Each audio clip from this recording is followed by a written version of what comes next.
ਵਾਹਿਗੁਰੂ ਜੀ ਕਾ ਖਾਲਸਾ ਵਾਹਿਗੁਰੂ ਜੀ ਕੀ ਫਤਿਹ। ਸਿੱਖ ਚੈਨਲ ਦੇਖ ਰਹੀ ਯੂਕੇ ਯੂਰਪ ਅਤੇ ਦੇਸ਼ ਵਿਦੇਸ਼ ਦੀ ਸੰਗਤ ਦਾ ਸਵਾਗਤ ਹੈ ਪ੍ਰੋਗਰਾਮ ਖਾਸ ਗੱਲਬਾਤ ਦੇ ਵਿੱਚ।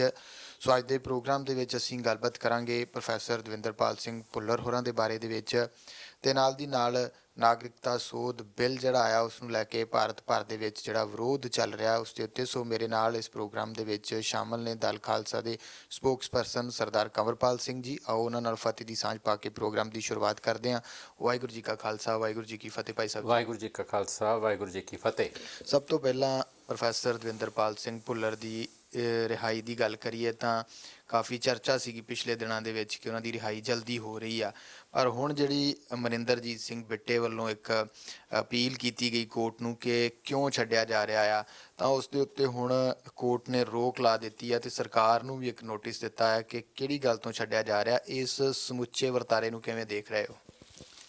ਦੇਖੋ, ਭਾਰਤੀ ਲੀਡਰਸ਼ਿਪ ਧੋਖੇਬਾਜ਼ ਤਾਂ ਸੀ ਜੀ, ਪਰ ਮਕਾਰ ਵੀ ਹੈ ਜੀ, ਔਰ ਉਹਨਾਂ ਨੂੰ ਰਾਜਨੀਤਿਕ ਪੈਂਤੜੇ ਖੇਡਣੇ ਆਉਂਦੇ ਨੇ ਜੀ, ਉਹਨਾਂ ਨੂੰ ਜਿਹੜੀਆਂ ਉਹਨਾਂ ਦੀਆਂ ਚਲਾਕੀਆਂ ਨੇ ਜੀ, ਉਹ ਬਹੁਤ ਵਾਰ ਅੱਗੇ ਵੀ ਐਕਸਪੋਜ਼ ਹੋ ਚੁੱਕੀਆਂ ਨੇ ਜੀ, ਔਰ ਫਿਰ ਇੱਕ ਵਾਰ ਐਕਸਪੋਜ਼ ਹੋਈਆਂ ਨੇ। ਜੀ, ਜਦੋਂ ਦਵਿੰਦਰਪਾਲ ਸਿੰਘ ਭੁੱਲਰ ਦੇ ਸਬੰਧ ਵਿੱਚ 8 ਨਜ਼ਰਬੰਦ ਕੈਦੀਆਂ ਨੂੰ ਛੱਡਣ ਦਾ ਨੋਟੀਫਿਕੇਸ਼ਨ ਸਾਹਮਣੇ ਆਇਆ, ਜੀ, ਜੀ, ਪਹਿਲਾਂ ਨਿਊਜ਼ ਆਈ, ਫਿਰ ਉਸ ਤੋਂ ਜੀ। ਬਾਅਦ ਇੱਕ ਨੋਟੀਫਿਕੇਸ਼ਨ ਆਇਆ, ਜੀ, ਜੀ, ਤੇ ਉਸ ਤੋਂ ਬਾਅਦ ਇੱਕ ਲੰਮਾ ਸਮਾਂ ਚੁੱਪ ਧਾਰੀ ਗਈ।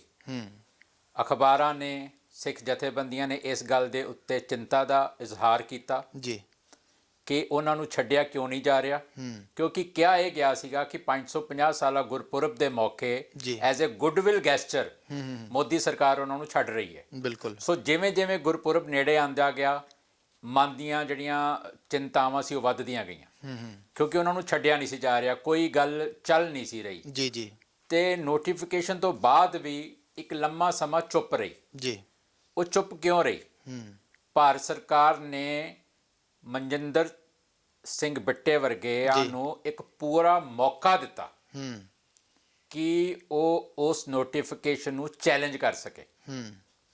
ਬਿਲਕੁਲ। ਤੁਸੀਂ ਦੇਖੋ ਨਾ, ਮਤਲਬ ਤੁਸੀਂ ਇੱਕ ਫੈਸਲਾ ਕਰ ਲਿਆ ਕਿ ਅਸੀਂ 550 ਸਾਲਾਂ ਤੇ ਛੱਡ ਰਹੇ ਹਾਂ, ਜੀ, ਫਿਰ ਤੁਸੀਂ ਛੱਡ ਕਿਉਂ ਨਹੀਂ ਰਹੇ? ਤੁਸੀਂ ਲਮਕਾ ਕਿਉਂ ਰਹੇ ਹੋ?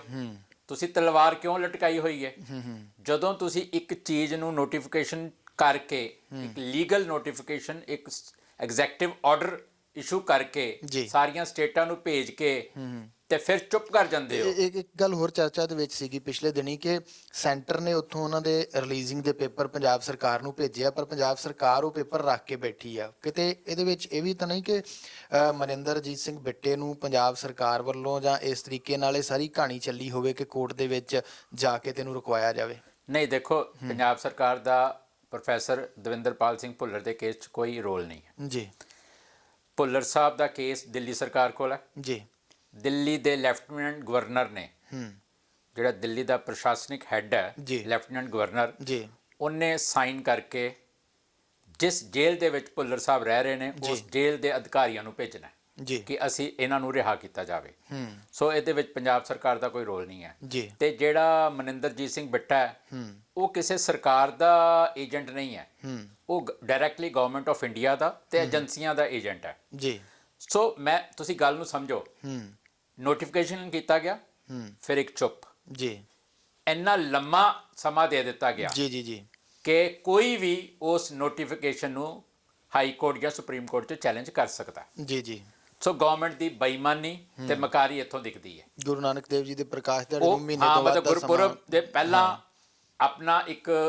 ਆਪਣੇ ਬਾਰੇ ਇੱਕ ਗੁੱਡਵਿਲ ਜਾਂ ਇੱਕ ਮਾਹੌਲ ਜਿਹਾ ਬਣਾ ਲਿਆ, ਗੁਰਪੁਰਬ ਲੰਘ ਗਿਆ, ਸਾਨੂੰ ਸਾਰਿਆਂ ਨੂੰ ਉਸੇ ਟਾਈਮ ਤੇ ਡਾਊਟ ਹੋ ਗਿਆ ਜਦੋਂ ਗੁਰਪੁਰਬ ਦੇ ਮੌਕੇ ਉਹਨਾਂ ਦੀ ਰਿਹਾਈ ਬਾਰੇ ਕੋਈ ਵੀ ਪੈਰਵਾਈ ਨਹੀਂ ਹੋਈ, ਕੋਈ ਕਾਰਵਾਈ ਨਹੀਂ ਹੋਈ। ਸੋ ਇੱਕ ਟਾਈਮ ਦਿੱਤਾ ਗਿਆ ਤਾਂ ਕਿ ਕੋਰਟ 'ਚ ਜਾ ਕੇ ਮਤਲਬ ਉਸ ਨੋਟੀਫਿਕੇਸ਼ਨ ਦੇ ਅਗੇਂਸਟ ਸਟੇ ਲਿਆ ਜਾ ਸਕੇ। ਨੰਬਰ 2 ਤੇ ਤੁਸੀਂ ਹੁਣ ਇਹਨੂੰ ਟੈਕਨੀਕਲ ਜਿਹੜੇ ਪੁਆਇੰਟਸ ਨੇ ਉਹਨੂੰ ਵੀ ਦੇਖੋ, ਕਿਉਂਕਿ ਮੈਂ ਚਾਹੁੰਦਾ ਕਿ ਸੰਗਤ ਇਸ ਗੱਲ ਨੂੰ ਸਮਝੇ। ਅਮਿਤ ਸ਼ਾਹ ਰਾਜ ਸਭਾ 'ਚ ਕਹਿ ਰਿਹਾ ਹੈ ਕਿ ਬਲਵੰਤ ਸਿੰਘ ਰਾਜੋਆਨੇ ਨੂੰ ਕੋਈ ਮਾਫੀ ਨਹੀਂ ਦਿੱਤੀ ਗਈ, ਅੱਖਰਾਂ ਨਾਲ ਖੇਡਿਆ ਜਾ ਰਿਹਾ। ਠੀਕ ਹੈ, ਇਹ ਸਭ ਮੀਡੀਆ ਕ੍ਰੀਏਸ਼ਨਸ ਨੇ। ਲੇਕਿਨ ਨਾਲ ਦੇ ਨਾਲ ਮਨਿੰਦਰਜੀਤ ਸਿੰਘ ਬਿੱਟਾ ਸਰਕਾਰ ਦੇ ਨੋਟੀਫਿਕੇਸ਼ਨ ਨੂੰ ਚੈਲੰਜ ਕਰ ਰਿਹਾ। ਜੀ ਜੇ ਨੋਟੀਫਿਕੇਸ਼ਨ ਸੀ ਜੀ ਤਾਂ ਹੀ ਚੈਲੰਜ ਹੋਇਆ। ਜੀ ਜੀ ਜੀ ਸਮਝੋ। ਬਿਲਕੁਲ ਤੇ ਜੇ ਨੋਟੀਫਿਕੇਸ਼ਨ ਸੀ ਜੀ ਇਹ ਉਹੀ ਨੋਟੀਫਿਕੇਸ਼ਨ ਹੈ ਜਿਹਦੇ ਵਿੱਚ ਪ੍ਰੋਫੈਸਰ ਭੁੱਲਰ ਤੇ ਬਲਵੰਤ ਸਿੰਘ ਰਾਜਵਾਨੇ ਦਾ ਦੋਨਾਂ ਦਾ ਜ਼ਿਕਰ ਹੈ। ਜੀ ਜੀ ਬਿਲਕੁਲ ਤੁਸੀਂ ਇਹਨਾਂ ਨੂੰ ਅੱਡ ਨਹੀਂ ਕਰ ਸਕਦੇ। ਬਿਲਕੁਲ ਨੋਟੀਫਿਕੇਸ਼ਨ ਇੱਕ ਹੀ ਹੈ। ਉਸੇ ਜੀ ਭੁੱਲਰ ਸਾਹਿਬ ਦਾ ਜ਼ਿਕਰ ਹੈ, ਉਸੇ ਜੀ ਬਲਵੰਤ ਸਿੰਘ ਦਾ ਜ਼ਿਕਰ ਹੈ। ਕਿਉਂਕਿ ਰਵਨੀਤ ਸਿੰਘ ਬਿੱਟੂ ਨੇ ਜਦੋਂ ਲੋਕ ਸਭਾ ਦੇ ਵਿੱਚ ਇਹ ਗੱਲ ਕਹੀ ਸੀ ਕਿ ਬਲਵੰਤ ਸਿੰਘ ਰਾਜੋਆਣਾ ਦੀ ਸਜ਼ਾ ਜਿਹੜੀ ਆ ਉਹ ਕਿਉਂ ਮਾਫ ਕੀਤੀ ਜਾ ਰਹੀ ਹੈ, ਤਾਂ ਉਦੋਂ ਵੀ ਕਿਹਾ ਗਿਆ ਕਿ ਨਹੀਂ ਕੀਤੀ ਗਈ, ਮੀਡੀਆ ਰਿਪੋਰਟਸ ਤੇ ਨਾ ਜਾਓ।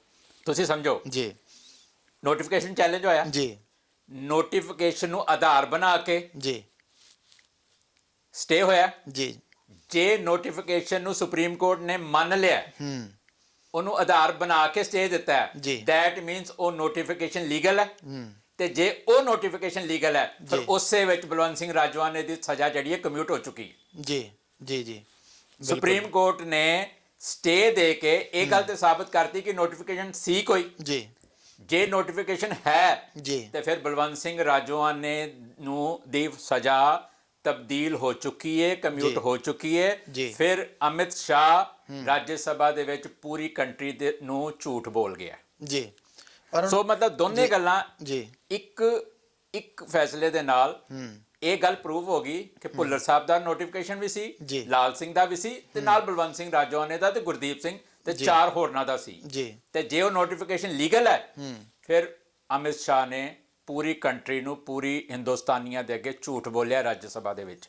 ਸੋ ਇਹ ਗੱਲ ਜਿਹੜੀ ਹੁਣ 22 ਜਨਵਰੀ ਦੀ ਤਰੀਕ ਪਾਈ ਹੈ, ਸਰਕਾਰ ਨੂੰ ਨੋਟਿਸ ਗਿਆ ਜੀ, ਉਸ ਦਿਨ ਕਲੀਅਰ ਹੋ ਜਾਏਗੀ। ਸਰਕਾਰ ਹੁਣ 22 ਜਨਵਰੀ ਨੂੰ ਸੁਪਰੀਮ ਕੋਰਟ ਦੇ ਸਾਹਮਣੇ ਉਸ ਨੋਟੀਫਿਕੇਸ਼ਨ ਪ੍ਰਤੀ ਉਹਦਾ ਆਪਣਾ ਕੀ ਸਟੈਂਡ ਹੈ ਜੀ, ਉਹ ਜਦੋਂ ਰੱਖੇਗੀ ਸਾਰੀਆਂ ਗੱਲਾਂ ਸਪਸ਼ਟ ਹੋ ਜਾਣਗੀਆਂ ਕਿ ਕਿਤੇ ਕਿਵੇਂ ਝੂਠ ਬੋਲਿਆ ਗਿਆ ਤੇ ਕਿਵੇਂ ਕਿਵੇਂ ਲੋਕਾਂ ਨੂੰ ਮੂਰਖ ਬਣਾਇਆ ਗਿਆ। ਸੋ ਇਹ ਗੱਲਾਂ ਆਪਣੇ ਆਪ ਦੇ ਵਿੱਚ ਕਲੀਅਰ ਹੋ ਜਾਣਗੀਆਂ। ਪਰ ਇਹ ਗੱਲ ਬੜੀ ਕਲੀਅਰ ਹੈ ਕਿ ਇੱਕ ਵਾਰ ਕੌਮ ਨੂੰ ਗੁੰਮਰਾਹ ਕੀਤਾ ਗਿਆ ਜੀ, ਕੌਮ ਦਾ ਇੱਕ ਹਿੱਸਾ ਗੁੰਮਰਾਹ ਹੋਇਆ ਵੀ ਜੀ। ਬਿਲਕੁਲ ਉਸ ਹਿੱਸੇ ਨੇ 1 ਮਿੰਟ ਨਹੀਂ ਲਗਾਇਆ ਵਧਾਈਆਂ ਦੇਣ ਤੇ ਸਰਕਾਰਾਂ ਦਾ ਧੰਨਵਾਦ ਕਰਨ ਤੇ ਜੀ। ਪਰ ਤੁਸੀਂ ਦੇਖੋ ਉਹ ਸਾਰੀ ਦੀ ਸਾਰੀ ਜਿਹੜੀ ਮੂਵ ਸੀ ਕਿਵੇਂ ਠੁੱਸ ਸਾਬਤ ਹੋਈ।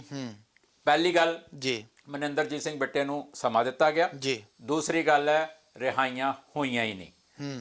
ਤੀਸਰੀ ਗੱਲ ਅਮਿਤ ਸ਼ਾਹ ਕੋਰਾ ਝੂਠ ਬੋਲ ਗਿਆ ਰਾਜ ਸਭਾ 'ਚ ਕਿ ਕੋਈ ਵੀ ਮਾਫੀ ਨਹੀਂ ਹੋਈ। ਜੇ ਮਾਫੀ ਨਹੀਂ ਹੋਈ ਤੇ ਫਿਰ ਨੋਟੀਫਿਕੇਸ਼ਨ ਚੈਲੰਜ ਕਿਵੇਂ ਹੋਇਆ ਜੀ। ਇਹ ਕੋਰਟ ਨੇ ਹੁਣ ਜਿਵੇਂ ਰੋਕ ਲਗਾ ਦਿੱਤੀ ਆ ਉਹਨਾਂ ਦੀ ਰਿਹਾਈ ਦੇ ਉੱਤੇ, ਹੁਣ ਸਰਕਾਰ ਨੇ ਵੀ ਉਹਦੇ ਉੱਤੇ ਜਵਾਬ ਦੇਣਾ ਆ। ਤੁਸੀਂ ਕੀ ਸਮਝਦੇ ਸਰਕਾਰ ਹੁਣ ਫਿਰ ਕੀ ਜਵਾਬ ਜਿਹੜੀ ਆ ਉਹ ਦੇਗੀ ਉਹਦੇ ਉੱਤੇ ਕੋਰਟ ਨੂੰ? ਜਾਂ ਦਵਿੰਦਰਪਾਲ ਸਿੰਘ ਭੁੱਲਰ ਦਾ ਪਰਿਵਾਰ ਜਿਹੜਾ ਆ ਉਹ ਉਹਨਾਂ ਦੇ ਵਾਈਫ ਜਿਹੜੇ ਆ ਉਹ ਇਸ ਚੀਜ਼ ਨੂੰ ਲੈ ਕੇ ਕਾਫੀ ਪਰੇਸ਼ਾਨ ਨਜ਼ਰ ਆ ਰਹੇ ਆ ਕਿ ਇਹ ਸਾਰਾ ਕੁਝ ਕਰਕੇ ਇਦਾਂ ਦੀਆਂ ਗੱਲਾਂ ਕਹਿ ਕੇ ਹੁਣ ਜਿਹੜੀ ਰੋਕ ਹੈ ਉਹ ਰਿਲੀਜ਼ਿੰਗ ਦੇ ਉੱਤੇ ਲੱਗ ਗਈ ਹੈ। ਪੂਰਾ ਸਿੱਖ ਪੰਥ ਪਰੇਸ਼ਾਨ ਹੈ ਜੀ, ਕਿਉਂਕਿ ਉਹਨਾਂ ਨੇ ਇਕੱਲੇ ਪਰਿਵਾਰ ਨੂੰ ਜਾਂ ਵਿਕਟਮ ਨੂੰ ਜਿਹੜੇ ਜੇਲ੍ਹ 'ਚ ਨੇ ਜਾਂ ਜਿਹੜੇ ਲੰਮੇ ਸਮੇਂ ਤੋਂ ਮਤਲਬ ਨਜ਼ਰਬੰਦ ਨੇ ਉਹਨਾਂ ਨੂੰ ਇਕੱਲਿਆਂ ਨੂੰ ਗੁੰਮਰਾਹ ਨਹੀਂ ਕੀਤਾ, ਉਹਨਾਂ ਨੇ ਪੂਰੀ ਸਿੱਖ ਕੌਮ ਨੂੰ ਗੁੰਮਰਾਹ ਕੀਤਾ। ਕਿਉਂਕਿ ਜਦੋਂ ਰਿਹਾਈਆਂ ਕਰਾਈਆਂ ਗਈਆਂ ਸੀ ਤੇ ਇਹ ਕਿਹਾ ਗਿਆ ਸੀ ਕਿ ਅਸੀਂ 550 ਸਾਲਾ ਗੁਰਪੁਰਬ ਮੌਕੇ ਸਿੱਖ ਪੰਥ ਨੂੰ ਇੱਕ ਗਿਫਟ ਦੇ ਰਹੇ ਹਾਂ ਜੀ। ਸੋ ਪੂਰੀ ਕੌਮ ਨੂੰ ਗੁੰਮਰਾਹ ਕੀਤਾ ਗਿਆ ਔਰ ਅਸੀਂ ਸਾਰੇ ਪਰੇਸ਼ਾਨ ਆ ਕਿਉਂਕਿ ਅਸੀਂ ਸਾਰੇ ਇਹ ਉਡੀਕ ਰਹੇ ਸੀ ਉਸ ਦਿਨ ਨੂੰ ਜਦੋਂ ਪ੍ਰੋਫੈਸਰ ਭੁੱਲਰ ਤੇ ਬਾਕੀ ਤੇ ਬਲਵੰਤ ਸਿੰਘ ਰਾਜੋਆਣਾ ਰਿਹਾ ਹੋ ਕੇ ਘਰਾਂ 'ਚ ਆਉਂਦੇ ਜੀ ਜੀ। ਸੋ ਉਹ ਸਾਰੀ ਦੀ ਸਾਰੀ ਜਿਹੜੀ ਇੱਕ ਮੂਵ ਸੀ ਉਸ ਨੂੰ ਟਾਰਪੀਡੋ ਕੀਤਾ ਗਿਆ ਔਰ ਇੱਕ ਮੌਕਾ ਦਿੱਤਾ ਗਿਆ। ਮੈਂ ਕਲੀਅਰ ਹਾਂ ਕਿ ਮਨਿੰਦਰਜੀਤ ਸਿੰਘ ਬਿੱਟੇ ਨੂੰ ਇੱਕ ਮੌਕਾ, ਇੱਕ ਟਾਈਮ ਦਿੱਤਾ ਗਿਆ ਖੁੱਲ੍ਹ ਖੇਡਣ ਦਾ ਤਾਂ ਕਿ ਉਹ ਸੁਪਰੀਮ ਕੋਰਟ ਦੇ ਵਿੱਚ ਜਾ ਕੇ ਚੈਲੰਜ ਕਰ ਸਕੇ। ਮੈਂ ਤੁਹਾਨੂੰ ਇੱਕ ਗੱਲ ਦੱਸਾਂ, ਕੁਝ ਸਾਲ ਪਹਿਲਾਂ ਇਸੇ ਤਰ੍ਹਾਂ ਜਦੋਂ ਤਾਮਿਲਨਾਡੂ ਦੀ ਸਰਕਾਰ ਨੇ ਰਾਜੀਵ ਗਾਂਧੀ ਦੇ ਅਸੈਸੀਅਨਸ ਨੂੰ ਰਿਹਾ ਕਰਨਾ ਸੀ ਤੇ ਉਹਨਾਂ ਨੇ ਕੇਂਦਰ ਸਰਕਾਰ ਨੂੰ ਇੱਕ ਚਿੱਠੀ ਲਿਖੀ ਸੀ ਕਿ ਅਸੀਂ ਇਹਨਾਂ ਨੂੰ ਰਿਹਾ ਕਰਨ ਲੱਗੇ ਹਾਂ, ਜੇਕਰ ਤੁਹਾਨੂੰ ਕੋਈ ਇਤਰਾਜ਼ ਹੈ ਤੇ ਦੱਸੋ ਜੀ। ਉਹ ਟਾਈਮ ਬਹੁਤ ਸੀ, ਉਸ ਟਾਈਮ ਦੇ ਵਿੱਚ ਜੀ ਸਰਕਾਰ ਨੇ ਉਹ ਜਿਹੜਾ ਤਾਮਿਲਨਾਡੂ ਗਵਰਨਮੈਂਟ ਦਾ ਫੈਸਲਾ ਸੀ ਉਹ ਸੁਪਰੀਮ ਕੋਰਟ 'ਚ ਚੈਲੰਜ ਕਰਤਾ ਤੇ ਰਿਹਾਈਆਂ ਰੁਕ ਗਈਆਂ। ਅੱਜ ਤੱਕ ਇੰਨੇ ਸਾਲ ਹੋ ਗਏ ਨੇ, ਉਹ ਸਾਰੇ ਦੇ ਸਾਰੇ ਜਿਹੜੇ ਰਾਜੀਵ ਗਾਂਧੀ ਦੇ ਅਸੈਸੀਅਨ ਸੀਗੇ ਉਹ ਸਾਰੇ ਦੇ ਸਾਰੇ ਅੰਦਰ ਨੇ। ਭਵਿੱਖ ਦੇ ਵਿੱਚ ਫਿਰ ਪ੍ਰੋਫੈਸਰ ਦਵਿੰਦਰਪਾਲ ਸਿੰਘ ਭੁੱਲਰ ਦੇ ਸੰਬੰਧ ਦੇ ਵਿੱਚ ਵੀ ਅਜਿਹੀ ਚੀਜ਼ ਨਜ਼ਰ ਆ ਰਹੀ ਹੈ ਕਿ ਇਹ ਗੱਲ ਹੁਣ ਗਵਰਨਮੈਂਟ ਆਫ ਇੰਡੀਆ ਦੇ ਮੂੰਹ 'ਚ ਕੋਟ ਕਿੱਲੀ ਆ ਗਈ। ਨੋਟੀਫਿਕੇਸ਼ਨ ਉਹ ਕਰ ਚੁੱਕੇ ਨੇ ਜੀ। ਜਾਂ ਤੇ ਕਹਿਣਗੇ ਨੋਟੀਫਿਕੇਸ਼ਨ ਝੂਠਾ ਹੈ ਜੀ। ਜੇ ਨੋਟੀਫਿਕੇਸ਼ਨ ਤੋਂ ਮੁੱਕਰਦੇ ਨੇ ਤਾਂ ਪਬਲਿਕ ਅੱਗੇ ਝੂਠੇ, ਜੀ। ਸਿੱਖ ਕੌਮ ਅੱਗੇ ਝੂਠੇ। ਫਿਰ ਸਾਬਤ ਹੋਏਗਾ ਕਿ ਇੱਕ ਵਾਰ ਫਿਰ ਦੁਬਾਰਾ ਕੌਮ ਨੂੰ ਧੋਖਾ ਦਿੱਤਾ ਗਿਆ, ਜਿਵੇਂ ਬਾਰ-ਬਾਰ ਦਿੱਤਾ ਜਾਂਦਾ। ਜੀ। ਜੀ। ਜੇ ਨੋਟੀਫਿਕੇਸ਼ਨ ਤੇ ਸਟੈਂਡ ਕਰਦੀ ਗਵਰਨਮੈਂਟ ਤੇ ਜਿੰਨਿਆਂ ਦੇ ਨਾਮ ਨੋਟੀਫਿਕੇਸ਼ਨ ਦੇ ਵਿੱਚ ਸ਼ਾਮਲ ਸੀ ਸਾਰਿਆਂ ਨੂੰ ਰਿਹਾ ਕਰਨਾ ਪਏਗਾ। ਜੀ। ਜੀ ਬਿਲਕੁਲ। ਇਹ ਗੱਲ ਜਿਹੜੀ ਆ ਰਿਹਾਈਆਂ ਦੀ ਗੱਲ ਚੱਲੀ ਸੀਗੀ, ਬੰਦੀ ਸਿੰਘਾਂ ਦੀ 21 ਨਾਮ ਦਿੱਤੇ ਗਏ ਸੀ, 7 ਜਾਂ 8 ਨੂੰ ਰਿਹਾ ਜਿਹੜਾ ਆ ਉਹ ਕਰਨਾ ਸੀਗਾ। ਇਹ ਕਿਤੇ ਨਾ ਕਿਤੇ ਲਿੰਕ ਕਸ਼ਮੀਰ ਦੇ ਨਾਲ ਵੀ ਕਰਦੀ ਆ ਕਿ ਉਦੋਂ ਮਸਲਾ ਜਿਹੜਾ ਆ ਧਾਰਾ 370 ਨੂੰ ਖਤਮ ਕਰਨ ਵਾਲਾ ਵੀ ਜਿਹੜਾ ਆ ਉਹ ਉਦੋਂ ਭਖਿਆ ਹੋਇਆ ਸੀ, ਚਰਚਾ ਸੀਗਾ, ਤੇ ਸਿੱਖ ਉਹਨਾਂ ਦਾ ਨਾਂ ਸਾਥ ਦੇਣ, ਇਸ ਕਰਕੇ ਵੀ ਇਹ ਚੀਜ਼ ਦੀ ਅਨਾਊਂਸਮੈਂਟ ਜਿਹੜੀ ਆ ਉਸ ਵੇਲੇ ਹੋਈ। ਦੇਖੋ ਇਹ ਗੱਲ ਕਲੀਅਰ ਹੈ ਕਿ ਗਵਰਨਮੈਂਟ ਦੀ ਬੜੀ ਪੁਰਾਣੀ ਪਾਲਿਸੀ ਹੈ, ਇਹ ਸਟੇਟ ਪਾਲਿਸੀ ਹੈ ਜੀ। ਇੱਕ ਮਿਨੋਰਿਟੀ ਨੂੰ ਰਗੜੋ ਤੇ ਇੱਕ ਨੂੰ ਖੁਸ਼ ਕਰੋ। ਹੁਣ ਇਸ ਵੇਲੇ ਕਸ਼ਮੀਰੀ ਰਗੜੇ ਜਾ ਰਹੇ ਨੇ ਜੀ, ਟਾਰਗੇਟ ਤੇ ਨੇ, ਤੇ ਸਿੱਖਾਂ ਨੂੰ ਖੁਸ਼ ਕਰਨ ਦੀ ਇੱਕ ਮੁਹਿੰਮ ਵਿੱਢੀ ਗਈ ਸੀ ਜੀ, ਪਰ ਉਹ ਕਾਮਯਾਬ ਨਹੀਂ ਹੋਏ ਕਿਉਂਕਿ ਸਿੱਖਾਂ ਦਾ ਇੱਕ ਬਹੁਤ ਛੋਟਾ ਹਿੱਸਾ ਜਿਹੜਾ ਪਹਿਲਾਂ ਹੀ ਹਿੰਦੂਤਵ ਦੀ ਝੋਲੀ 'ਚ ਪਿਆ ਹੋਇਆ ਜੀ, ਜਿਹੜਾ ਪਹਿਲਾਂ ਹੀ ਬੀਜੇਪੀ ਦੇ ਨਾਲ ਅਲਾਈਅੰਸ ਕਰਕੇ ਬੈਠਾ ਹੋਇਆ, ਸਿਰਫ ਉੱਥੋਂ ਤੱਕ ਹੀ ਮਹਿਦੂਦ ਰਹਿ ਗਈ। ਕੌਮ ਦੇ ਅੰਦਰ ਇਹ ਜਿਹੜੀ ਉਹਨਾਂ ਦੀ ਚਲਾਕੀ ਸੀ, ਜਿਹੜੀ ਉਹਨਾਂ ਦੀ ਮੂਵ ਸੀ, ਇਹ ਘਰ ਨਹੀਂ ਕਰ ਸਕੀ। ਕੌਮ ਨੇ ਇਹਨੂੰ ਰਿਜੈਕਟ ਕੀਤਾ, ਆਰਐਸਐਸ ਤੇ ਬੀਜੇਪੀ ਦਾ ਜਿਹੜਾ ਇਹ ਮੂਵ ਸੀਗਾ। ਸੋ ਪਹਿਲਾਂ ਕਸ਼ਮੀਰੀ ਟਾਰਗੇਟ ਹੋਏ, ਸਭ ਤੋਂ ਪਹਿਲਾਂ ਸਿੱਖਾਂ ਨੂੰ ਟਾਰਗੇਟ ਕੀਤਾ ਗਿਆ, ਫਿਰ ਕਸ਼ਮੀਰੀਆਂ ਨੂੰ ਟਾਰਗੇਟ ਕੀਤਾ ਗਿਆ, ਹੁਣ ਹਿੰਦੁਸਤਾਨ ਦੇ ਮੁਸਲਮਾਨਾਂ ਨੂੰ ਕੀਤਾ ਜਾ ਰਿਹਾ ਜੀ। ਤੁਸੀਂ ਦੇਖੋ ਸਿਟੀਜ਼ਨਸ਼ਿਪ ਅਮੈਂਡਮੈਂਟ ਜਿਹੜਾ ਐਕਟ ਪਾਸ ਹੋਇਆ, ਬਿਲਕੁਲ ਮੈਂ ਉਧਰ ਹੀ ਆ ਰਿਹਾ ਸੀਗਾ ਕਿ ਜਿਹੜਾ ਇਹਦਾ ਪ੍ਰਦਰਸ਼ਨ ਚੱਲ ਰਿਹਾ, ਮਤਲਬ ਹੈ ਨਾਗਰਿਕਤਾ ਸੋਧ ਬਿੱਲ ਹੈ ਜਿਹੜਾ ਹੁਣ ਐਕਟ ਬਣ ਗਿਆ, ਇਹ ਹੁਣ ਮੁਸਲਮਾਨਾਂ ਨੂੰ ਟਾਰਗੇਟ ਹੈ। ਪਹਿਲਾਂ ਕਸ਼ਮੀਰੀ ਰਗੜੇ ਜੀ, ਹੁਣ ਮੁਸਲਮਾਨਾਂ ਦੇ ਦੁਆਲੇ ਹੋ ਗਏ ਨੇ। ਕਲੀਅਰ ਕੱਟ ਹੈ ਕਿ ਮੋਦੀ ਤੇ ਅਮਿਤ ਸ਼ਾਹ ਦੋਨੇ ਹੀ ਪੂਰੇ ਐਜ਼ ਅ ਡਿਕਟੇਟਰ ਬਿਹੇਵ ਕਰ ਰਹੇ ਨੇ। ਇੰਡੀਆ ਨੂੰ ਉਹਨਾਂ ਨੇ ਐਜ਼ ਅ ਆਟੋਕ੍ਰੈਟਿਕ ਫਾਸੀਵਾਦੀ ਜਾਂ ਮਤਲਬ ਇੱਕ ਫਾਸੀਵਾਦੀ ਸਰਕਾਰ, ਫਾਸੀਵਾਦੀ ਜਿਹੜੀ ਉਹਨਾਂ ਦੀ ਸੋਚ ਹੈ, ਉਹ ਉਸ ਢੰਗ ਦੇ ਨਾਲ ਮਤਲਬ ਭਾਰਤ ਦੇ ਵਾਸੀਆਂ ਨੂੰ ਤੇ ਘੱਟ ਗਿਣਤੀਆਂ ਨੂੰ ਉਹਨਾਂ ਦੇ ਨਾਲ ਇਸ ਤਰੀਕੇ ਦੇ ਨਾਲ ਸਲੂਕ ਕਰ ਰਹੇ ਨੇ ਜਿਵੇਂ ਕਿ ਉਹ ਡਿਕਟੇਟਰ ਹੋਣ, ਆਟੋਕ੍ਰੈਟਿਕ ਰਾਜੇ ਹੋਣ, ਮਤਲਬ ਜਿਸ ਤਰ੍ਹਾਂ ਆਪਣਾ ਇੱਕ ਨਾਦਰਸ਼ਾਹੀ ਫਰਮਾਨ ਦੇ ਰਹੇ ਨੇ ਜੀ ਜੀ। ਸੋ ਪੂਰਾ ਭਾਰਤ ਜਲ ਰਿਹਾ, ਥਾਂ ਥਾਂ ਪ੍ਰੋਟੈਸਟ ਹੋ ਰਹੇ ਨੇ।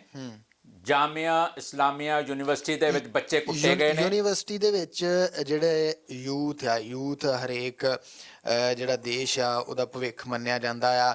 ਬੱਚੇ ਜਿਹੜੇ ਆ ਉਹ ਮੰਨੇ ਜਾਂਦੇ ਕਿ ਸਕੂਲ, ਕਾਲਜਸ, ਯੂਨੀਵਰਸਿਟੀਆਂ ਦੇ ਵਿੱਚ ਪੜ੍ਹਨ ਗਏ, ਉੱਥੇ ਸੇਫ ਆ। ਪਰ ਜਿਵੇਂ ਦੀ ਹਰਕਤ ਪੁਲਿਸ ਦੁਆਰਾ ਕੀਤੀ ਗਈ, ਕੁਝ ਤਾਂ ਇਹ ਵੀ ਕਹਿ ਰਿਹਾ ਕਿ ਉਹ ਪੁਲਿਸ ਹੈ ਹੀ ਨਹੀਂ ਸੀ, ਆਰਐਸਐਸ ਦੇ ਕੁਝ ਵਰਕਰ ਸੀਗੇ ਜਿਨ੍ਹਾਂ ਨੇ ਪੁਲਿਸ ਦੀ ਯੂਨੀਫਾਰਮ ਪਾ ਕੇ ਉੱਥੇ ਅੰਦਰ ਜਾ ਕੇ ਇਹ ਕੁਝ ਕੀਤਾ। ਤੇ ਜਿਹੜੇ ਫੜੇ ਵੀ ਗਏ ਆ ਉਹਨਾਂ ਦੇ ਵਿੱਚ ਵੀ ਕੁਝ ਸਟੂਡੈਂਟਸ ਜਿਹੜੇ ਆ ਉਹ ਨਹੀਂ ਨਿਕਲੇ, ਉਹ ਉੱਥੇ ਕੋਈ ਸ਼ਰਾਰਤੀ ਅਨਸਰ ਵੀ ਸੀਗੇ। ਪੁਲਿਸ ਦੇ ਵਿੱਚ ਕੁਝ ਗੈਰ ਵਰਦੀ ਲੋਕ ਸੀਗੇ ਜੀ, ਉਹਨਾਂ ਬਾਰੇ ਇਹ ਕਿਹਾ ਜਾਂਦਾ ਹੈ ਕਿ ਉਹ ਮਤਲਬ ਪੁਲਿਸ ਦੀ ਜਿਹੜੀ ਇੱਕ ਕੈਟ ਬ੍ਰਿਗੇਡ ਹੁੰਦੀ ਹੈ ਉਹ ਸੀਗੇ। ਦੂਸਰੀ ਗੱਲ ਹੈਗੀ ਹੈ ਕਿ ਜਿਹੜੇ ਅਰੈਸਟ ਹੋਏ ਨੇ 10 ਬੰਦੇ, ਉਹ ਸਟੂਡੈਂਟ ਨਹੀਂ ਹੈਗੇ ਜੀ। ਵੀਡੀਓ ਵਾਇਰਲ ਹੋਈਆਂ ਨੇ ਕਿ ਪੁਲਿਸ ਵਾਲੇ ਆਪ ਬੱਸਾਂ ਨੂੰ ਅੱਗ ਲਾ ਰਹੇ ਨੇ। ਇਹ ਇੱਕ ਦੇਖੋ ਇੱਕ ਪੁਰਾਣਾ ਤਰੀਕਾ ਹੈ, ਜਦੋਂ ਤੁਸੀਂ ਪੁਲਿਸ ਨੇ ਲਾਠੀ ਚਾਰਜ ਕਰਨੀ ਹੋਵੇ ਜੀ, ਗੋਲੀ ਚਲਾਣੀ ਹੋਵੇ, ਆਪਣੇ ਬੰਦਿਆਂ ਰਾਹੀਂ ਵਾਇਲੈਂਸ ਕ੍ਰੀਏਟ ਕਰੋ ਜੀ, ਸੀਨ ਕ੍ਰੀਏਟ ਕਰੋ ਤਾਂ ਕਿ ਤੁਸੀਂ ਗੋਲੀ ਚਲਾਉਣ ਲਈ, ਲਾਠੀ ਚਾਰਜ ਕਰਨ ਲਈ ਆਪਣੇ ਆਪ ਨੂੰ ਜਸਟੀਫਾਈ ਕਰ ਸਕੋ ਜੀ। ਜਿਸ ਤਰੀਕੇ ਦੇ ਨਾਲ ਜਾਮੀਆ ਇਸਲਾਮੀ ਯੂਨੀਵਰਸਿਟੀ ਦੇ ਅੰਦਰ ਦਾਖਲ ਹੋਏ, ਕੁੜੀਆਂ ਬੱਚੇ ਕੁੱਟੇ, ਜਿਹੜੇ ਅੱਗੇ ਲੱਗ ਕੇ ਦੌੜੇ, ਜਿਹੜੇ ਵਾਸ਼ਰੂਮਸ ਵੜ ਗਏ ਉੱਥੇ ਜਾ ਕੇ ਕੁੱਟੇ, ਲਾਈਟਾਂ ਬੰਦ ਕਰਕੇ ਕੁੜੀਆਂ ਨੂੰ ਮੋਲੈਸਟ ਕੀਤਾ। ਵੀਸੀ ਔਨ ਰਿਕਾਰਡ ਕਹਿ ਰਿਹਾ ਕਿ ਮੇਰੀ ਪਰਮਿਸ਼ਨ ਤੋਂ ਬਿਨਾਂ ਅੰਦਰ ਗਈ ਹੈ ਪੁਲਿਸ ਜੀ। ਜੇ ਵੀਸੀ ਦੀ ਪਰਮਿਸ਼ਨ ਤੋਂ ਬਿਨਾਂ ਗਈ ਹੈ ਤੇ ਫਿਰ ਕਿਹਦੀ ਪਰਮਿਸ਼ਨ ਨਾਲ ਗਈ ਹੈ, ਉਹ ਬੰਦਾ ਉਹ ਗਿਲਟੀ ਫਾਈਂਡ ਆਊਟ ਹੋਣਾ ਚਾਹੀਦਾ। ਦਿੱਲੀ ਦੀ ਪੁਲਿਸ ਹੋਮ ਮਿਨਿਸਟਰੀ ਦੇ ਅੰਡਰ ਹੈ, ਅਮਿਤ ਸ਼ਾਹ ਦੇ ਅੰਡਰ ਹੈ। ਅਮਿਤ ਸ਼ਾਹ ਕਲੀਅਰ ਕੱਟ ਇਹਦੇ ਲਈ ਜਵਾਬਦੇਹ ਹੈ ਔਰ ਉਹ ਬੇਸ਼ਰਮੀ ਦੇ ਨਾਲ ਇਹ ਕਹਿ ਰਿਹਾ ਕਿ ਤੁਸੀਂ ਜੋ ਮਰਜ਼ੀ ਕਰ ਲਓ, ਮੈਂ ਇਹ ਐਕਟ ਵਾਪਸ ਨਹੀਂ ਲੈਣਾ। ਬਿਲਕੁਲ, ਮੈਂ ਇਸੇ ਗੱਲ ਤੇ ਆ ਰਿਹਾ ਸੀ ਕਿ ਉਹਨਾਂ ਦਾ ਬਿਆਨ ਸੀਗਾ ਕੱਲ ਵੀ ਕਿ ਇਹ ਐਕਟ ਵਾਪਸ ਨਹੀਂ ਲਿਆ ਜਾਏਗਾ। ਇਹ ਸਵਾਲ ਹੀ ਪੈਦਾ ਨਹੀਂ ਹੁੰਦਾ। ਇਸ ਤਰ੍ਹਾਂ ਦਾ ਰਵੱਈਆ ਜਿਹੜਾ ਆ ਉਹ ਇਹ ਨਾਦਰਸ਼ਾਹੀ ਰਵੱਈਆ ਨਾ, ਫਾਸੀਵਾਦੀ ਸੋਚ ਤੇ ਨਾਦਰਸ਼ਾਹੀ ਰਵੱਈਆ ਜਿਹੜੀ ਫੈਸਿਸਟ ਇੱਕ ਟੈਂਡੈਂਸੀ ਹੁੰਦੀ ਹੈ, ਉਹ ਅਮਿਤ ਸ਼ਾਹ ਮਤਲਬ ਆਪ ਆਪਣੀਆਂ ਹਰਕਤਾਂ ਤੋਂ, ਆਪਣੇ ਬਿਆਨਾਂ ਤੋਂ ਦੱਸ ਰਿਹਾ। ਔਰ ਦੋਨਾਂ ਨੇ ਮਤਲਬ ਜਿਸ ਤਰੀਕੇ ਦੇ ਨਾਲ ਬਿਹੇਵ ਕਰ ਰਹੇ ਨੇ, ਮੁਸਲਮਾਨਾਂ ਨੂੰ ਟਾਰਗੇਟ ਕਰ ਰਹੇ ਨੇ। ਦੇਖੋ ਪ੍ਰੋਟੈਸਟ ਹਰ ਜਗ੍ਹਾ ਤੇ ਹੋ ਰਿਹਾ, ਹਾਲਾਂ ਮੁਸਲਮਾਨ ਬਹੁਤ ਜ਼ਿਆਦਾ ਸੜਕਾਂ ਤੇ ਨੇ ਜੀ ਲੈਫਟ ਸੜਕਾਂ ਤੇ ਹੈ ਜਿਹੜੇ ਓਪਰੈਸਡ ਕਮਿਊਨਿਟੀਜ਼ ਨੇ ਉਹ ਸੜਕਾਂ ਤੇ ਨੇ ਸਿੱਖਾਂ ਦੇ ਵਿੱਚ ਵੀ ਸਿੱਖਾਂ ਦਾ ਵੀ ਇੱਕ ਵਰਗ ਸੜਕਾਂ ਤੇ ਹੈ ਪਰ ਜਿਹੜਾ ਵੱਡਾ ਵਰਗ ਹੈ ਜਿਹੜਾ ਅਕਾਲੀ ਦਲ ਨਾਲ ਜੁੜਿਆ ਜਿਹੜਾ ਅਕਾਲੀ ਦਲ ਟਕਸਾਲੀਆਂ ਨਾਲ ਜੁੜਿਆ ਜਿਹੜੇ ਆਪਣੇ ਆਪ ਨੂੰ ਅਕਾਲੀ ਦਲ ਕਹਿੰਦੇ ਨੇ ਸਿਮਰਜੀਤ ਸਿੰਘ ਮਾਨ ਦੇ ਅਕਾਲੀ ਦਲ ਤੋਂ ਛੱਡ ਕੇ ਅਕਾਲੀ ਦਲ ਮਾਨ ਨੂੰ ਛੱਡ ਕੇ ਬਾਕੀ ਸਾਰੇ ਅਕਾਲੀ ਦਲ ਚੁੱਪ ਨੇ ਐਸਜੀਪੀਸੀ ਡੀਐਸਜੀਐਮਸੀ ਸਾਰੇ ਚੁੱਪ ਨੇ ਮਤਲਬ ਮਨਜਿੰਦਰ ਸਿੰਘ ਸਿਰਸੇ ਕੋਲੋਂ ਜਾਮੇ ਇਸਲਾਮੀ ਦੇ ਵਿੱਚ ਪੁਲਿਸ ਦੇ ਹੱਥੋਂ ਹੋਈ ਵਾਇਲੈਂਸ ਤੇ ਬਰੂਟੈਲਿਟੀ ਵੀ ਕੰਡੈਮ ਨਹੀਂ ਹੋਈ ਜੀ ਠੀਕ ਹੈ ਇਹਨਾਂ ਕੋਲ ਉਹ ਵੀ ਕੰਡੈਮ ਨਹੀਂ ਹੋਈ ਨਿਖੇਧੀ ਵੀ ਨਹੀਂ ਕਰ ਸਕੇ ਸੋ ਇਹ ਸਾਰੇ ਦੇ ਸਾਰੇ ਇਨਵੋਲਵ ਨੇ ਅਕਾਲੀ ਦਲ ਪੂਰੀ ਤਰੀਕੇ ਦੇ ਨਾਲ ਬੀਜੇਪੀ ਦੇ ਦੋਨਾਂ ਡਿਸੀਜਨਸ ਦੇ ਵਿੱਚ ਇਨਵੋਲਵ ਹੈ ਪਹਿਲਾ ਹੈਗਾ 370 ਤੋੜਨਾ ਤੇ ਦੂਜਾ ਹੈਗਾ ਨਾਗਰਿਕਤਾ ਸੋਧ ਬਿੱਲ ਪਾਸ ਕਰਾਉਣਾ ਦੋਨਾਂ ਦੇ ਵਿੱਚ ਅਕਾਲੀ ਦਲ ਇਨਵੋਲਵ ਹੈ ਹਾਂ ਮੂੰਹ ਥਰੂ ਉਹ ਕਹਿ ਰਿਹਾ ਮੂੰਹ ਲਿਹਾਜ਼ੇ ਨਾਲ ਕਹਿ ਰਿਹਾ ਮੁਸਲਮਾਨਾਂ ਨੂੰ ਐਡ ਕਰ ਲਓ ਪਰ ਵੋਟ ਬੀਜੇਪੀ ਦੇ ਹੱਕ ਵਿੱਚ ਪਾ ਰਿਹਾ ਸੋ ਅਕਾਲੀ ਦਲ ਨੇ ਆਪਣੇ ਸੰਵਿਧਾਨ ਪਾਰਟੀ ਸੰਵਿਧਾਨ ਤੇ ਉਹ ਭਾਵਨਾ ਉਸ ਫਿਰ ਜਿਹਦੇ ਨਾਲ ਅਕਾਲੀ ਦਲ ਹੋਂਦ ਵਿੱਚ ਆਇਆ ਸੀ ਉਹਨਾਂ ਦੋਨਾਂ ਦੇ ਉਲਟ ਜਾ ਕੇ ਇਹ ਦੋਨਾਂ ਫੈਸਲਿਆਂ ਦੇ ਵਿੱਚ ਬੀਜੇਪੀ ਦਾ ਸਾਥ ਦਿੱਤਾ ਸੋ ਇਹ ਤਾਂ ਕਲੀਅਰ ਕੱਟ ਜ਼ਿੰਮੇਵਾਰ ਨੇ ਬਾਕੀ ਅਕਾਲੀ ਦਲ ਜਿਹੜੇ ਚੁੱਪ ਨੇ ਉਹ ਵੀ ਜ਼ਿੰਮੇਵਾਰ ਨੇ ਅਸੀਂ ਸਮਝ ਨਹੀਂ ਰਹੇ ਕਿ ਸਾਡੇ ਤੇ ਨਾਲ ਜੋ ਕੁਝ ਹਿੰਦੁਸਤਾਨ ਨੇ ਕੀਤਾ ਉਸ ਤੋਂ ਬਾਅਦ ਜੋ ਕਸ਼ਮੀਰੀਆਂ ਨਾਲ ਕੀਤਾ ਤੇ ਜੋ ਹੁਣ ਮੁਸਲਮਾਨਾਂ ਨਾਲ ਹੋ ਰਿਹਾ ਇਹ ਇੱਕ ਸਟੇਟ ਦੀ ਮਾਈਨੋਰਟੀਜ਼ ਦੇ ਖਿਲਾਫ ਜਿਹੜੀ ਉਹਨਾਂ ਦੀ ਡਿਵਾਈਸਿਵ ਪਾਲਿਸੀ ਹੈ ਘਾਤਕ ਪਾਲਿਸੀ ਹੈ ਇਹ ਉਹਦਾ ਹਿੱਸਾ ਹੈ ਸਾਡੀ ਵਾਰੀ ਫਿਰ ਆ ਸਕਦੀ ਹੈ ਅਸੀਂ ਮਾਈਨੋਰਟੀ ਹਾਂ ਸਾਨੂੰ ਦੂਜੀਆਂ ਮਾਈਨੋਰਟੀ ਦਾ ਸਾਥ ਦੇਣਾ ਚਾਹੀਦਾ ਹੈ ਪਰ ਸਾਡਾ ਇੱਕ ਧਿਰ ਜਿਹੜੀ ਹੈ ਉਹ ਬੀਜੇਪੀ ਦਾ ਸਾਥ ਦੇ ਰਹੀ ਹੈ ਉਸ ਦੇ ਨਾਲ ਕੌਮ ਦੇ ਵਿੱਚ ਇੱਕ ਜਿਹੜੀ ਕੌਮ ਦਾ ਬਹੁਤ ਵੱਡਾ ਸੈਕਸ਼ਨ ਹੈ ਉਹ ਕਨਫਿਊਜ਼ਡ ਹੈ ਉਹ ਚੁੱਪ ਹੈ ਇਹ ਟਾਈਮ ਚੁੱਪ ਰਹਿਣ ਦਾ ਨਹੀਂ ਹੈ ਜਿਹੜੇ ਵਿਅਕਤੀ ਜਿਹੜੇ ਲੋਕ ਫਰੀडम ਆਫ ਐਕਸਪ੍ਰੈਸ਼ਨ ਇਕੁਐਲਿਟੀ ਤੇ ਡੈਮੋਕ੍ਰੇਸੀ ਦੇ ਵਿੱਚ ਯਕੀਨ ਰੱਖਦੇ ਨੇ ਉਹਨਾਂ ਨੂੰ ਬੋਲਣਾ ਚਾਹੀਦਾ ਹੈ ਕਿਉਂਕਿ ਅੱਜ ਦੀ ਚੁੱਪ ਦਾ ਮਤਲਬ ਹੈ ਕਿ ਤੁਸੀਂ ਦੁਸ਼ਮਣ ਦੇ ਨਾਲ ਹੋ ਤੁਸੀਂ ਜ਼ਾਲਮ ਦੇ ਨਾਲ ਹੋ ਤੇ ਬੋਲਣ ਦੇ ਨਾਲ ਹੀ ਸੜਕਾਂ ਤੇ ਆਉਣ ਦੇ ਨਾਲ ਹੀ ਸੰਘਰਸ਼ ਕਰਨ ਦੇ ਨਾਲ ਹੀ ਅਸੀਂ ਜਿੱਤ ਹਾਸਲ ਕਰ ਸਕਦੇ ਹਾਂ ਏਕਤਾ ਔਰ ਸੰਘਰਸ਼ ਦੋਨੇ ਬਹੁਤ ਜ਼ਰੂਰੀ ਨੇ ਜੇ ਅਣਖ ਨਾਲ ਜਿਉਣਾ ਯੂਨੀਵਰਸਿਟੀਆਂ ਕਾਲਜਸ ਦੇ ਵਿਦਿਆਰਥੀ ਜਿਹੜੇ ਪ੍ਰਦਰਸ਼ਨ ਕਰ ਰਹੇ ਆ ਉਹਨਾਂ ਨੂੰ ਕਿਵੇਂ ਦੇਖ ਰਹੇ ਹੋ ਤੁਸੀਂ ਉਹਨਾਂ ਦੇ ਪ੍ਰਦਰਸ਼ਨ ਨੂੰ ਮੈਂ ਦੇਖ ਰਿਹਾ ਕਿ ਜਿਹੜਾ ਅੱਜ ਦਾ ਯੂਥ ਹੈ ਉਹ ਅਵੇਅਰ ਹੈ ਚੇਤਨ ਹੈ ਮਤਲਬ ਉਹਦੇ 'ਚ ਗੁੱਸਾ ਹੈ ਕਿਉਂਕਿ ਜਾਮੀਆ ਇਸਲਾਮੀ ਤੇ ਮੁਸਲਿਮ ਅਲੀਗੜ੍ਹ ਯੂਨੀਵਰਸਿਟੀ ਦੇ ਵਿੱਚ ਜਿਹੜੀ ਗੁੰਡਾਗਰਦੀ ਹੋਈ ਪੁਲਿਸ ਵੱਲੋਂ ਉਸ ਚੀਜ਼ ਨੇ ਮੁਸਲਮਾਨਾਂ ਨੂੰ ਤੇ ਯੂਥ ਨੂੰ ਜਗਾਇਆ ਬਾਬਰੀ ਮਸਜਿਦ ਦਾ ਜਿਹੜਾ ਇੱਕ ਪੋਲੀਟੀਕਲ ਵਰਡਿਕਟ ਆਇਆ ਸੀ ਮੈਂ ਉਹਨੂੰ ਪੋਲੀਟੀਕਲ ਤੇ ਬਾਇਸਡ ਵਰਡਿਕਟ ਕਹਾਂਗਾ ਇੱਕ ਤਰਫਾ ਵਿਤਕਰੇ ਵਾਲਾ ਉਸ ਤੋਂ ਬਾਅਦ ਮੁਸਲਮਾਨ ਖਾਮੋਸ਼ ਹੋ ਗਿਆ ਸੀ ਚੁੱਪ ਹੋ ਗਿਆ ਸੀ ਅਸੀਂ ਸਾਰੇ ਇਸ ਗੱਲ ਦੀ ਫਿਕਰ 'ਚ ਸੀ ਕਿ ਮੁਸਲਮਾਨ ਡਰ ਗਿਆ ਔਰ ਮੁਸਲਮਾਨ ਨੂੰ ਡਰਾ ਲਿਆ ਗਿਆ ਸੀ ਇੱਕ ਵਾਰੀ ਜਿਹੜਾ ਮੌਬ ਲਿੰਚਿੰਗ ਹੋਈ ਨਾ ਪਹਿਲਾਂ ਜਿਹੜੇ ਮੁਸਲਮਾਨ ਮਾਰੇ ਗਏ ਨੇ ਇਹਨਾਂ ਨੂੰ ਡਰਾਇਆ ਗਿਆ ਜੋ ਕਸ਼ਮੀਰ 'ਚ ਕੀਤਾ ਗਿਆ ਜਿਵੇਂ ਲਾਕਡਾਊਨ ਹੋਇਆ ਮੁਸਲਮਾਨ ਇੱਕ ਵਾਰੀ ਡਰ ਗਿਆ ਸੀ ਪਰ ਇਸ ਮੋਦੀ ਦੀ ਤੇ ਅਮਿਤ ਸ਼ਾਹ ਦੀ ਬੇਵਕੂਫੀ ਜਿਹੜਾ ਬਲੰਡਰ ਕਰ ਗਏ ਨੇ ਉਹ ਇਹ ਬਿੱਲ ਲਿਆ ਕੇ ਉਹਨੇ ਮੁਸਲਮਾਨਾਂ ਨੂੰ ਫਿਰ ਜਗਾਤਾ ਮੁਸਲਮਾਨ ਵੀ ਜਾਗ ਗਿਆ ਯੂਥ ਵੀ ਜਾਗ ਗਿਆ ਔਰ ਇਹਨਾਂ ਦੋਵਾਂ ਦਾ ਜਾਗਣਾ ਇਹ ਸੰਕੇਤ ਹੈ ਕਿ ਲੋਕਾਂ ਦੀ ਜ਼ਮੀਰ ਅਜੇ ਮਰੀ ਨਹੀਂ ਲੋਕ ਡਰੇ ਨਹੀਂ ਬਹੁਤ ਵੱਡਾ ਇਹ ਸੰਕੇਤ ਹੈ ਕਿ ਲੋਕ ਮੋਦੀ ਅਤੇ ਸ਼ਾਹ ਦੀ ਤਾਨਾਸ਼ਾਹੀ ਨੀਤੀਆਂ ਔਰ ਅਤਿਆਚਾਰੀ ਨੀਤੀਆਂ ਦੇ ਅੱਗੇ ਡਰੇ ਨਹੀਂ ਉਹਨਾਂ ਨੇ ਘੁਟਨੇ ਨਹੀਂ ਟੇਕੇ ਉਹ ਅੱਜ ਵੀ ਆਪਣੇ ਹੱਕਾਂ ਲਈ ਲੜਨ ਲਈ ਤਿਆਰ ਨੇ ਇਹ ਇੱਕ ਵਧੀਆ ਮੌਕਾ ਹੈ ਕਿ ਸਿੱਖਾਂ ਨੂੰ ਉਹਨਾਂ ਦੇ ਨਾਲ ਉਹਨਾਂ ਲੋਕਾਂ ਦੇ ਨਾਲ ਯੂਥ ਦੇ ਨਾਲ ਤੇ ਮੁਸਲਮਾਨਾਂ ਦੇ ਨਾਲ ਖੜਨਾ ਚਾਹੀਦਾ ਹੈ ਜੇ ਅਸੀਂ ਵੀ ਆਪਣਾ ਭਵਿੱਖ ਬਚਾਉਣਾ ਜੇਕਰ ਦੇਖਿਆ ਜਾਵੇ ਤਾਂ ਜਿਵੇਂ ਹੁਣ ਫੈਸਲੇ ਜਿਹੜੇ ਹੋ ਰਹੇ ਆ ਨਰਿੰਦਰ ਮੋਦੀ ਅਮਿਤ ਸ਼ਾਹ ਹਰ ਇੱਕ ਫੈਸਲੇ ਦੇ ਵਿੱਚ ਦੋ ਜਣਿਆਂ ਦਾ ਨਾਮ ਆ ਰਿਹਾ ਕੀ ਲੱਗਦਾ ਕਿ ਸਾਰੇ ਭਾਰਤ ਨੂੰ ਦੋ ਜਣੇ ਚਲਾ ਰਹੇ ਆ ਬਿਲਕੁਲ ਪੂਰੀ ਬੀਜੇਪੀ ਪੂਰੀ ਐਨਡੀਏ ਔਰ ਪੂਰਾ ਮਤਲਬ ਜਿਹੜਾ ਸਰਕਾਰ ਦਾ ਤਾਣਾ ਬਾਣਾ ਪ੍ਰਸ਼ਾਸਨ ਹੈ ਦੋ ਵਿਅਕਤੀ ਚਲਾ ਰਹੇ ਨੇ ਤੇ ਇਹਨਾਂ ਦੋਵਾਂ ਦੇ ਪਿੱਛੇ ਦਿਮਾਗ ਇੱਕ ਆਦਮੀ ਦਾ ਅਜੀਤ ਡੋਵਲ ਦਾ ਤਿੱਕੜੀ ਹੈ ਤੁਸੀਂ ਇਹ ਦੋ ਪਬਲਿਕ ਫੇਸ ਨੇ ਇਹ ਦੋਨੇ ਪਬਲਿਕ ਫੇਸ ਨੇ ਇਹਨਾਂ ਦੇ ਪਿੱਛੇ ਇੱਕ ਇਹਨਾਂ ਦਾ ਐਡਵਾਈਜ਼ਰ ਹੈ ਅਜੀਤ ਡੋਵਲ ਇਹ ਤਿੰਨੇ ਬੰਦੇ ਸੱਤਾ ਚਲਾ ਰਹੇ ਨੇ ਔਰ ਇਹਨਾਂ ਦੀ ਸੱਤਾ ਜਿਹੜੀ ਹੈ ਬਹੁਤ, ਇਹਨਾਂ ਦੀਆਂ ਨੀਤੀਆਂ ਜਿਹੜੀਆਂ ਨੇ ਬੜੀਆਂ ਡਿਵਾਈਸਿਵ ਨੇ, ਡੇਂਜਰਸ ਨੇ। ਔਰ ਯੂਨਾਈਟਿਡ ਨੇਸ਼ਨਸ ਇਸ ਵੇਲੇ ਗਫਲਤ ਦੀ ਨੀਂਦ ਵਿੱਚ ਹੈ। ਉਹ ਇੱਕ ਸਟੀਰੀਓਟਾਈਪ ਬਿਆਨ ਦਿੰਦਾ ਜੀ, ਔਰ ਬੜਾ ਮਤਲਬ ਇੱਕ ਜਿਹੜਾ ਰਵਾਇਤੀ ਜੇ ਕਿਸਮ ਦੇ ਉਹਨਾਂ ਦੇ ਬਿਆਨ ਹੁੰਦੇ ਨੇ। ਮੈਂ ਤੁਹਾਨੂੰ ਇੱਥੇ ਇਹ ਵੀ ਦੱਸਣਾ ਚਾਹੁੰਦਾ ਕਿ ਕੱਲ੍ਹ ਬੀਤੇ ਦਿਨੀ ਸਵਿਟਜ਼ਰਲੈਂਡ ਦੇ ਵਿੱਚ ਸਾਡੇ ਜਿਹੜੇ ਇੱਕ ਨੁਮਾਇੰਦੇ ਨੇ ਪ੍ਰਿਤਪਾਲ ਸਿੰਘ, ਉਹ ਯੂਨਾਈਟਿਡ ਨੇਸ਼ਨਸ ਦੇ ਦਫ਼ਤਰ ਦੇ ਵਿੱਚ ਉਹਨਾਂ ਦੀ ਇੱਕ ਮੁਲਾਕਾਤ ਹੋਈ ਹੈ ਟੌਪ ਆਫੀਸ਼ਲਸ ਦੇ ਨਾਲ ਜੀ। ਉੱਥੇ ਇੱਕ ਮੈਮੋਰੈਂਡਮ ਅਸੀਂ ਉਹਨਾਂ ਨੂੰ ਸਬਮਿਟ ਕੀਤਾ ਤੇ ਉੱਥੇ ਜਿਹੜੇ ਇਸ ਵੇਲੇ ਭਾਰਤ ਦੇ ਪੰਜਾਬ ਦੇ ਹਾਲਾਤ ਨੇ ਉਹਨਾਂ ਬਾਰੇ ਵੀ ਉਹਨਾਂ ਨੂੰ ਜਾਣੂ ਕਰਾਇਆ ਤੇ ਨਾਲ ਦੇ ਨਾਲ ਜਿਹੜਾ ਦਲ ਖਾਲਸਾ ਤੇ ਅਕਾਲੀ ਦਲ ਅੰਮ੍ਰਿਤਸਰ ਦੇ ਵਫਦ ਨੂੰ ਜੰਮੂ ਕਸ਼ਮੀਰ ਨਹੀਂ ਜਾਣ ਦਿੱਤਾ ਗਿਆ ਮਨੁੱਖੀ ਅਧਿਕਾਰ ਦਿਵਸ ਮੌਕੇ, ਇਸ ਪ੍ਰਤੀ ਵੀ ਅਸੀਂ ਕੰਪਲੇਂਟ ਆਪਣੀ ਉੱਥੇ ਦਾਖਲ ਕਰਵਾ ਦਿੱਤੀ ਹੈ। ਜੀ ਜੀ ਜੀ ਬਿਲਕੁਲ। ਬਾਰ-ਬਾਰ ਜ਼ਖਮਾਂ ਦੇ ਉੱਤੇ ਲੂਣ ਛਿੜਕਿਆ ਜਾ ਰਿਹਾ ਵਾ। 9 ਨਵੰਬਰ ਨੂੰ ਇਹ ਫੈਸਲਾ ਜਿਹੜਾ ਆ ਉਹ ਬਾਬਰੀ ਮਸਜਿਦ ਤੇ ਰਾਮ ਮੰਦਰ ਵਾਲਾ ਜਿਹੜਾ ਆ ਉਹ ਆਉਂਦਾ ਆ। ਉਸ ਤੋਂ ਬਾਅਦ ਦੇ ਵਿੱਚ ਹੁਣ ਜਿਹੜਾ ਨਾਗਰਿਕਤਾ ਸੋਧ ਬਿੱਲ ਆ ਉਸ ਦੇ ਵਿੱਚ ਹੀ ਅਮਿਤ ਸ਼ਾਹ ਦਾ ਇੱਕ ਬਿਆਨ ਆਉਂਦਾ ਆ ਕਿ ਰਾਮ ਮੰਦਰ ਗਗਨ ਚੁੰਬੀ ਇੱਕ ਇਮਾਰਤ ਜਿਹੜੀ ਆ, ਇੱਕ ਬਿਲਡਿੰਗ ਜਿਹੜੀ ਆ ਉਹ ਬਣਾਈ ਜਾਏਗੀ। ਇਸ ਤਰ੍ਹਾਂ ਦਾ ਰਾਮ ਮੰਦਰ ਜਿਹੜਾ ਆ ਉਹ ਬਣਾਇਆ ਜਾਏਗਾ। ਇਹ ਅਜਿਹੀਆਂ ਚੋਭਾਂ ਜਿਹੜੀਆਂ ਲਾਈਆਂ ਜਾ ਰਹੀਆਂ ਨੇ। ਅਮਿਤ ਸ਼ਾਹ ਦੇ ਸਾਰੇ ਬਿਆਨ ਬਹੁਤ ਹੀ ਘਾਤਕ ਤੇ ਸਿਰੇ ਦੀ ਸ਼ਰਾਰਤ ਵਾਲੇ ਨੇ ਜੀ। ਤੁਸੀਂ ਦੇਖੋ ਕਿਸ ਤਰੀਕੇ ਦੇ ਨਾਲ ਪੂਰੇ ਮੁਲਕ ਨੂੰ ਹਿੰਦੂ ਤੇ ਮੁਸਲਮਾਨਾਂ ਦੇ ਵਿੱਚ ਪੋਲਰਾਈਜ਼ ਕਰ ਰਿਹਾ, ਡਿਵਾਈਡ ਕਰ ਰਿਹਾ। ਕਲੀਅਰ ਕੱਟ ਐਂਟੀ ਮੁਸਲਮਾਨ ਮਾਹੌਲ ਸਿਰਜਿਆ ਜਾ ਰਿਹਾ, ਕਲੀਅਰ ਕੱਟ ਜੀ। ਇਹ ਬਿਲਕੁਲ ਮੈਨੂੰ ਯਾਦ ਹੈ ਕਿ 84 ਦੇ ਆਲੇ ਦੁਆਲੇ ਕੁਝ ਸਮਾਂ ਪਹਿਲਾਂ ਤੇ ਉਸ ਤੋਂ ਬਾਅਦ ਜਿਵੇਂ ਪੰਜਾਬ ਦੇ ਵਿੱਚ ਹਿੰਦੂ ਤੇ ਸਿੱਖ ਨੂੰ ਪਾੜਿਆ ਗਿਆ ਸੀ ਜੀ, ਹਿੰਦੂ ਤੇ ਸਿੱਖ ਦੇ ਵਿੱਚ ਇੱਕ ਡਿਵਾਈਡ ਕ੍ਰੀਏਟ ਕੀਤੀ ਗਈ ਸੀ ਜੀ, ਬਿਲਕੁਲ ਉਸੇ ਤਰ੍ਹਾਂ ਹੁਣ ਹਿੰਦੂ ਤੇ ਮੁਸਲਮਾਨ ਦੇ ਵਿੱਚ ਡਿਵਾਈਡ ਕ੍ਰੀਏਟ ਕੀਤੀ ਜਾ ਰਹੀ ਹੈ। ਅਮਿਤ ਸ਼ਾਹ ਦਾ ਬਿਆਨ ਕੀ ਆ ਰਿਹਾ, ਹੈਡਲਾਈਨ ਕੀ ਹੈ? ਹਿੰਦੁਸਤਾਨ ਦੇ ਵਿੱਚ ਹਿੰਦੂ, ਬੁੱਧ, ਕ੍ਰਿਸਚਨ ਤੇ ਸਿੱਖ ਆਨਰ ਦੇ ਨਾਲ, ਮਾਨ ਸਨਮਾਨ ਦੇ ਨਾਲ ਰਹਿਣਗੇ। ਮੁਸਲਮਾਨ ਵਰਡ ਵਿੱਚੋਂ ਗਾਇਬ ਹੈ ਜੀ, ਮੁਸਲਮਾਨ ਵਰਡ ਵਿੱਚੋਂ ਗਾਇਬ ਹੈ, ਕਲੀਅਰ ਕੱਟ। ਬਿਲਕੁਲ ਮਤਲਬ ਉਹ ਕਹਿ ਰਿਹਾ ਹੈ ਹਿੰਦੂ, ਬੁੱਧ, ਕ੍ਰਿਸਚਨ ਤੇ ਸਿੱਖ ਮਾਨ ਸਨਮਾਨ ਨਾਲ ਰਹਿਣਗੇ। ਇੱਕ ਪੂਰੀ ਦੀ ਪੂਰੀ ਕੌਮ ਨੂੰ ਤੁਸੀਂ ਮਾਈਨਸ ਕਰ ਰਹੇ ਹੋ, ਐਕਸਕਲੂਡ ਕਰ ਰਹੇ ਹੋ ਔਰ ਉਹਨੂੰ ਟਾਰਗੇਟ ਕਰ ਰਹੇ ਹੋ। ਇੱਕ ਵੱਡੇ ਹਿੱਸੇ ਨੂੰ ਪਹਿਲਾਂ ਟਾਰਗੇਟ ਕੀਤਾ ਗਿਆ ਤੇ ਬਾਕੀ ਰਹਿੰਦਿਆਂ ਨੂੰ ਹੌਲੀ ਹੌਲੀ ਪਹਿਲਾਂ ਕਸ਼ਮੀਰ ਤੋੜਿਆ, ਕਸ਼ਮੀਰੀਆਂ ਨੂੰ ਨੱਪਿਆ, ਫਿਰ ਮੁਸਲਮਾਨਾਂ ਨੂੰ ਕਰ ਰਹੇ ਨੇ ਜੀ।